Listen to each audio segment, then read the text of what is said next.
के संविधानवा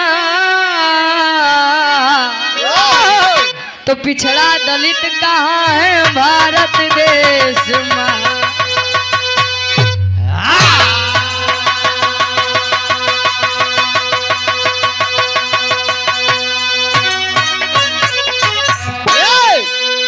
विरहा की कहानी के तनी आप सब समझिए। आसान और पूर्ण विश्वास बात कहानी समझ में जरूरी है। जब भारत देश हमारा 15 अगस्त 1947 को आजाद हुआ, भारत को अपने एक संविधान की जरूरत थी। जैसा कि भी आपने सुना कि राजा का बेटा राजा होता था, चाहे वह जैसा हो, लेकिन भारत में लोकतंत्र होना जरूरी था। बाबा साहब जी को ऐसा लगा। सिर्फ भारत देश में उन्होंने ऐसा सोचा कि पिछड़ा दलित समाज के लिए हमारा संविधान होना चाहिए, हमें हक अधिकार मिलना चाहिए। कबीर जी बड़ी बढ़िया गजल के संकेत करते हैं इनका।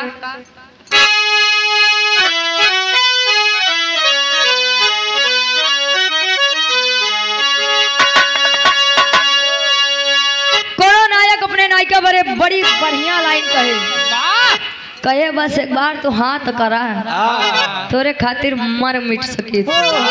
कहे का बदनाम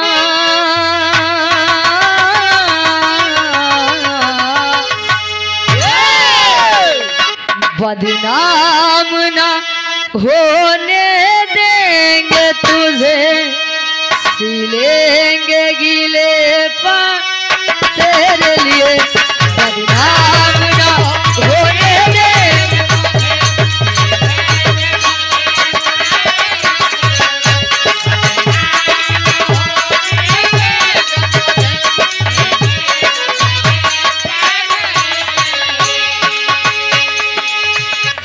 एक बार जरा अपना कह दे,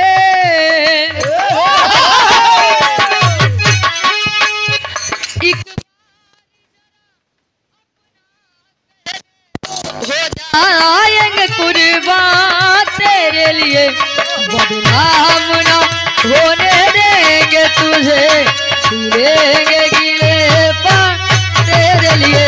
बदनाम क्या बात,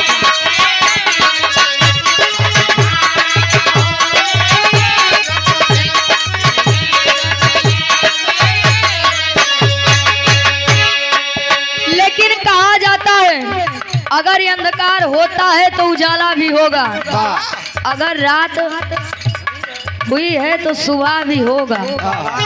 कभी भी हमें दुख से नहीं भागना चाहिए। कभी भी संकेत कर रहे हैं क्या, घेरे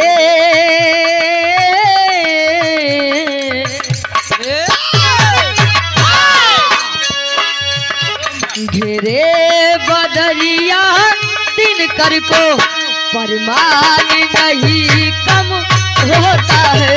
घेरे बदरिया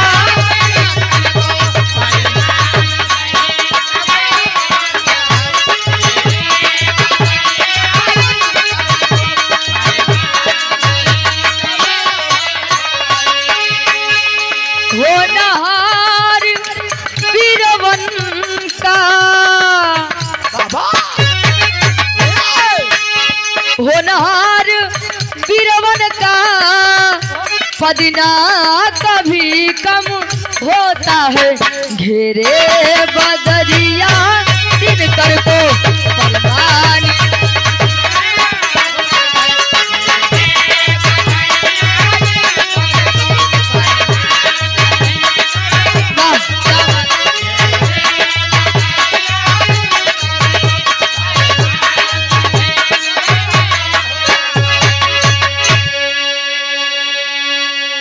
होनहार वीरवन का पदना कभी कम होता है।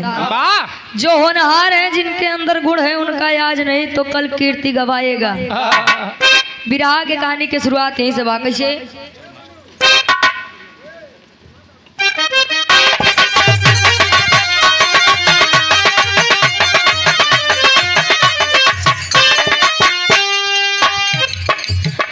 करनी कुदरत की, करनी कुदरत की एक तार सबको माने हैं, करनी कुदरत की एक तार सबको माने हैं, राजा हो कोई भिखारी वो न जाने।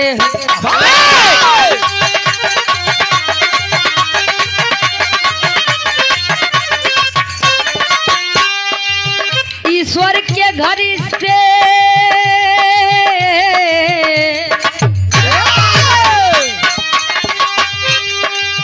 ईश्वर के घर से ना कोई ब्राह्मण आया है, ईश्वर के घर से ना कोई भी ब्राह्मण आया है, इस समाज ने ये देखो क्या बनाया है।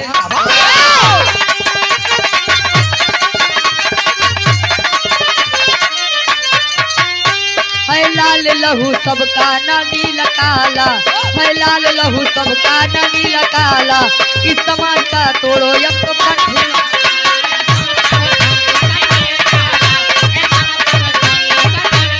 क्या बात। कहा जाता है संसार में जो भी आता है वह ऊपर वाले की देन से आता है। जब भी कोई भी आता है ऐसा नहीं है तो किसी के पास 4 हाथ है, किसी के पास 4 पैर है, किसी के पास 4 आंखें हैं, किसी का खून लाल है। लाल तो सबका होता है, किसी का खून नीला काला थोड़ी होता है। संसार में सभी आते हैं एक समान, लेकिन इस समाज वाले वर्ग बना दिए, बांट दिए। अगर शायद भीमराव अंबेडकर जी किसी उच्च परिवार में जन्म लिए होते तो आज शायद नोटों पर इनकी तस्वीर होती, हर जगह इनकी तस्वीर होती। अभी जैसा कि आप लोगों ने सुना कि गाली गलौज देते हैं, ऐसे संबोधित किया जाता है बाबा साहब को। बाबा साहब सबके अधिकार के लिए लड़ाई लड़े, ये नहीं देखा कि कौन जनरल है, कौन एससी है, कौन एसटी है, कौन ओबीसी है। समाज के लोगों ने सबको अलग कर दिया। जब भारत देश हमारा आजाद हुआ, सोचे कि भारत देश को एक संविधान चाहिए, चल दिए मैगजॉन लॉर्ड के पास पहुंचे, कहे कि हमारे भारत देश में लोग बहुत पिछड़े हैं, बहुत दलित हैं, उनको भी एक समान रहने का अधिकार दीजिए। इस समाज में गरीबी का मुख्य कारण क्या है आप लोग जानते हैं? असमान भूमि वितरण। केहू के पास 10 बीघा बा तो केहू लगे 5 हिस्सा नहीं भैया, यही कारण है सबसे ज्यादा। मैगजॉन लॉर्ड बोला चलिए ठीक है, हम आपको आपका संविधान लागू करने की अनुमति देंगे। कहे चलिए ठीक है, कहे 1 हफ्ता का टाइम लगेगा, उसके बाद आप आइए। जब बाबा साहब आए, आबाद बापू और नेहरू को पता चली, नेहरू जी सोचन बस यही तो चूतिया फा, जहाँ जाइए लगी है रोए भारत देश ऐसा बा वैसा बा। बापू और नेहरू पहुंच गए मैगजॉन लॉर्ड के पास। जब पहुंचे तब हवा का गीत लागत बा।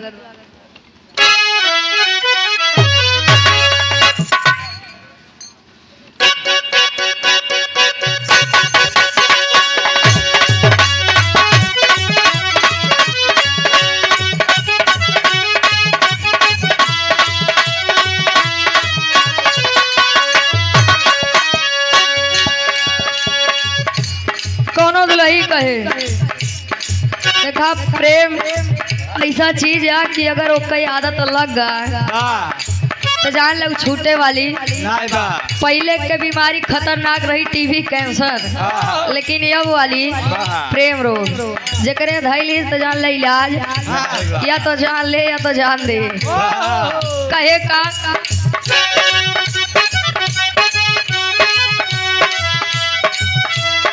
ए हमर सोना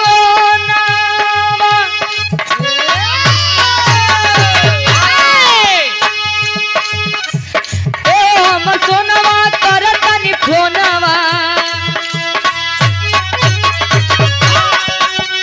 हमर सोनवा करतनी फोनवा, कल से बनी अफरात तू ही लगवल हो बारू। इतना इंटरटेनमेंट खातिर, लेकिन बाबू और नेहरू कह रहे हैं का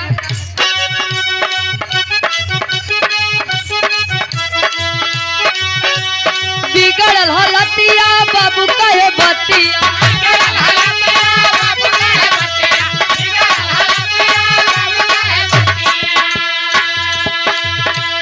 बिगड़ल हलतिया बाबू कहे बतिया सोनवा के चिराई हमार ये भीम गलती हो कैले ये भीम गलती हो कैले चलो हम देखा दी सरकार ये भीम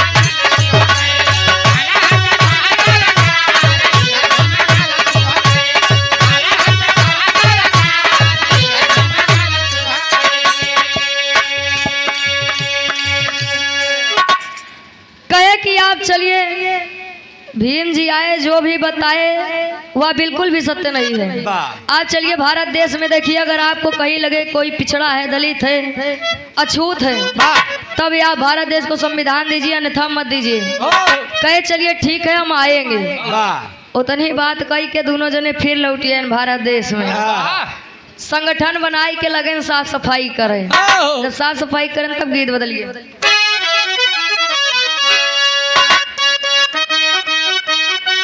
वाह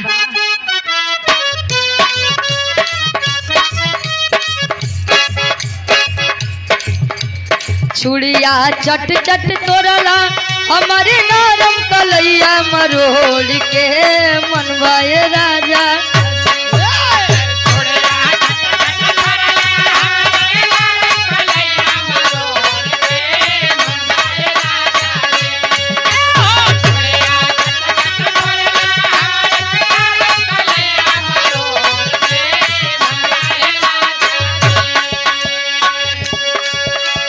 चूड़िया चट चट तोरला हमारे नारम कलैया मरोड़ के मनवाए राजा जी अब का खटिया के पाटी तो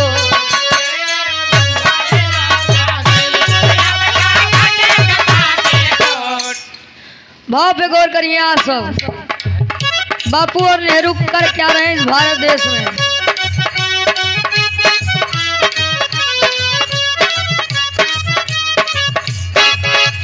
माथे पे टोकरी हाथे में फवड़ा बाबू चलले उठाई के गंगा नगरिया में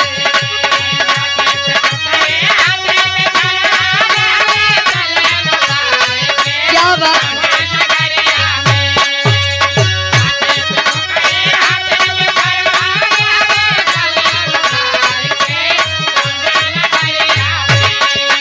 अरे गंगा नगरिया में कूड़ा फेंकेले शरमाई के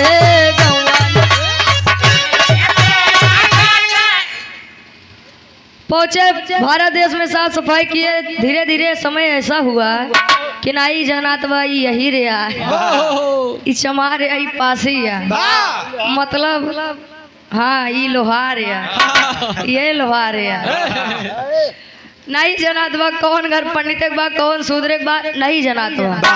मैगजॉन लॉर्ड को बुलाए जब आया देखा कि भारत देश एक समान सभी एक बराबर जैसे है। कहे मतलब अंबेडकर जी हमसे झूठ बोले कि हमारा भारत देश गरीब है यहाँ तो कोई गरीब नहीं दिख रहा है। भीमराव अंबेडकर जी को बुलाया गया जब आए सारी बात देखे कहे वाह इसी समाज इसी देश का नमक खाकर इसी से गद्दारी कर रहे हैं आप लोग। मैगजॉन लॉर्ड अंबेडकर जी को डांट लगा रहा है। अंबेडकर जी कहे साहब आप भारत देश का संविधान मत दीजिए लेकिन उसके पहले हम आपको कुछ दिखाना चाहते हैं। कहे का गांव के बहरेली आई गए ने कुटी रही झोपड़ी थी उसी में से बोले कहे अब बिहार से कैदा कि एक लोटा पानी पियाई दे। मैगजॉन लॉर्ड बोला कि कोई है इस घर में कोई है जो भी हो हमें एक लोटा पानी पिला दीजिए जल पिला दीजिए। उतने में तो दादा निकले जब ऊपर से नीचे तक देखे समझिए कि कोनो विदेशी बाबू है जाके कह रहे हैं टेरी के भाव में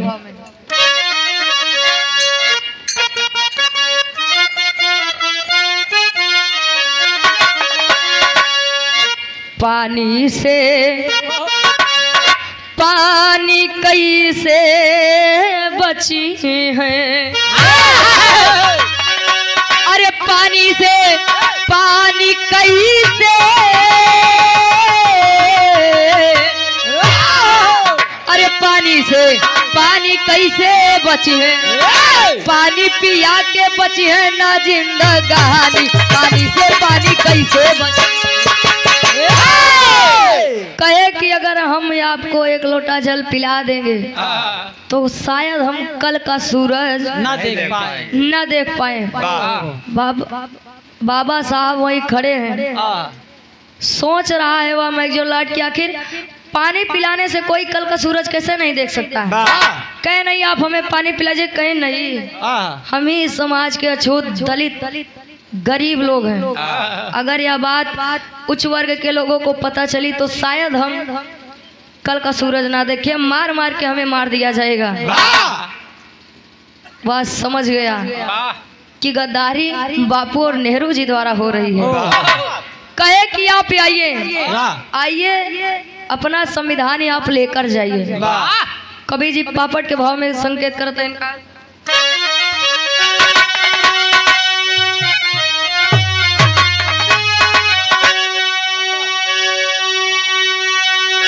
वाह कहे का अरे समाज की रीति से, अरे समाज की रीति से हताशा बाबा साहब हो, अरे समाज की रीति से हताशा बाबा साहब होता कैसा ये कैसे तमाशा बाबा साहब।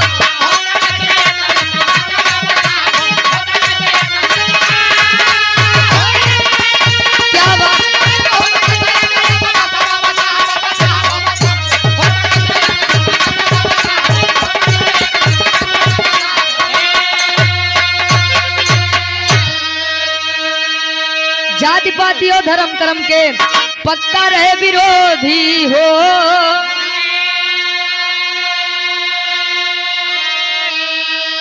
भगवान बुद्ध ज्योतिबा कबीर के अब हो गई ले अनुरोधी हो।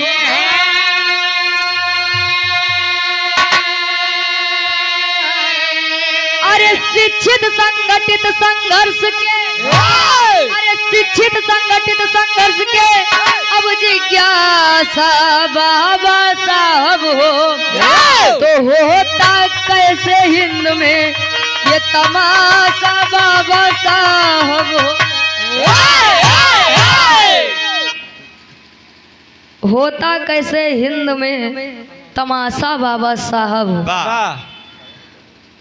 सारी बात सुन के समझ कर चले गए मैगजोर लाट जी। उसके बाद पहुंचे बाबा साहब, तैयारी किया कि हमें भारत देश का संविधान लाने जाना है, लागू करवाना है। सोच रहे हैं समझ रहे हैं, इतनी बात जब सुने दुई महान रथी बापू जी और नेहरू जी जब यह बात सुने तो प्लान बना लिए, तरकीब सुझाव बनवत है कि आखिर कैसे रोका जाए। आल्हा के भाव में कवि जी संकेत करें।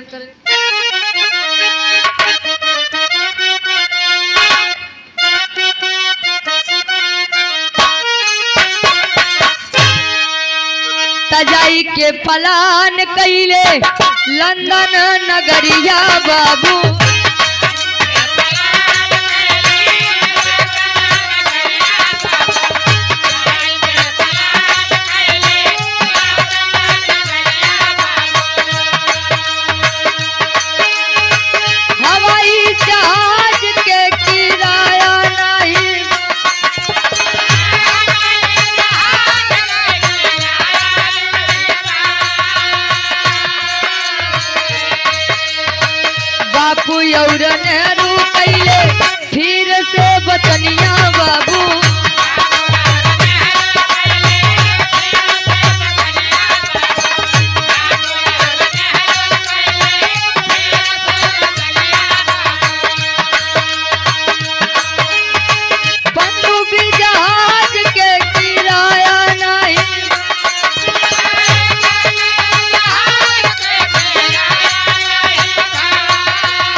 जाई के घाटावा पे देखले जहाजिया भैया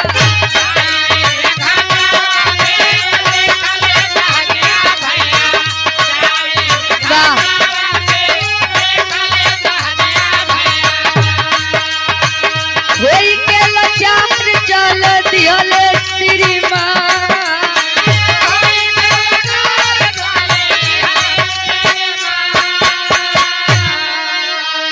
आप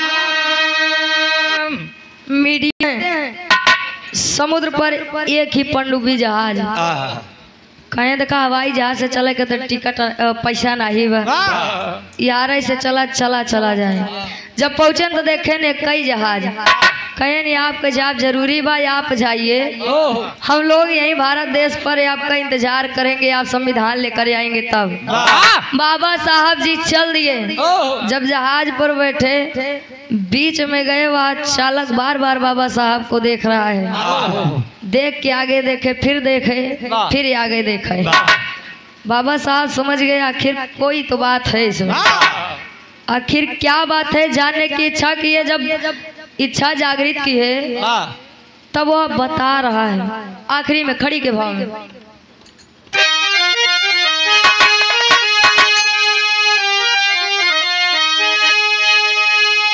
अरे रोवे चालक बाबा से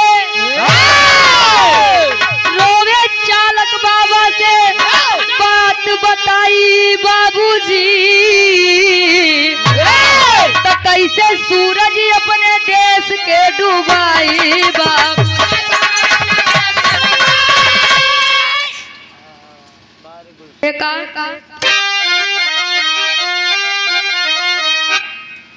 कैसे सूरज अपने देश के डुबाई बाबूजी कहे हमें आपको मारने के लिए पैसा मिला है कहे कौन दिया कहे भारत देश के आप पंडित जवाहरलाल नेहरू जी और महात्मा गांधी जी सोच रहे हैं आखिर ऐसा क्यों कहे तब तो तुम्हें यह काम करना चाहिए ले चलो बीच में ना और दबा दो बटन कहे नहीं एक दिन अगर आप ना रहे तो ना जाने कितने परिवार कितने लोग अंधकार में चले जाएंगे मैं कुछ पैसों के लिए आपकी जान नहीं लूंगा कहे तब दोनों लोग बात समझाए और यार दोनों जने हवाई जहाज जब पहुंचे लंदन में वहां जब पहुंचे तब दोनों जने आत्मा का शांति दिवावत है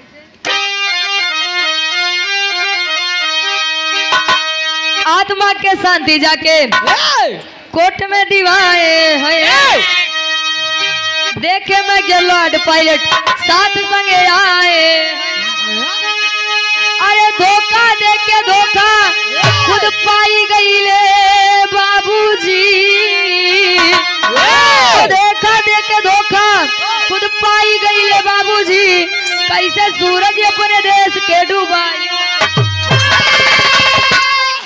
आत्मा के शांति जाके नेताजी दीवान कहे अंबेडकर जी का अचानक में निधन हो गया मेजर लॉर्ड सोचा आखिर अचानक में कैसे मौत हो गई कहीं वो आ रहे थे कुछ गड़बड़ हो गई जहाज में दिक्कत हो गई जिससे जान चली गई इतने में मेजर लॉर्ड और पायलट साथ आए सारी बात बताए मेजर लॉर्ड धिक्कारता है कि आप पर शर्म आती है कि आप भारत देश के सपूत बेटे हैं ऐसे लोगों को सपूत नहीं कहा जाता है जिस पत्तल में खा रहे हैं उसी में छेद कर रहे हैं आप लोग भारत देश का संविधान लागू करवाने में बहुत मेहनत लगी है समाज वही हांडी और कमर में झाड़ू बांधने वाला ना आए इसलिए आप सबसे अपील है कि आप लोग जागिए समझिए अपने अधिकार को जानिए अभी बताओ भाई कि लड़कियां 4 साल के रहा लेकिन 40 साल का इतिहास जान जाते हैं हमें आज 40 साल का तबो नहीं जान पाऊ काहे बड़ी सबसे बड़ी कमी थी यही बात माई बाप बतावे डराते भैया आखिरी में खानदान के परछेवा गुरु बिहारी गुरु गणेश गुरु रामलाल हितकारी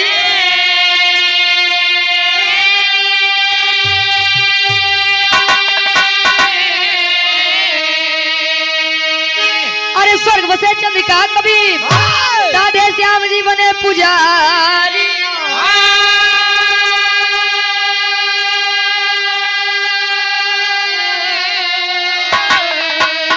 पानी से पानी कैसे बची है, अरे पानी से पानी कैसे, पानी से पानी कैसे बची है, शंभू कभी रुचि गीत जमाना गई है, पानी से पानी कैसे बची।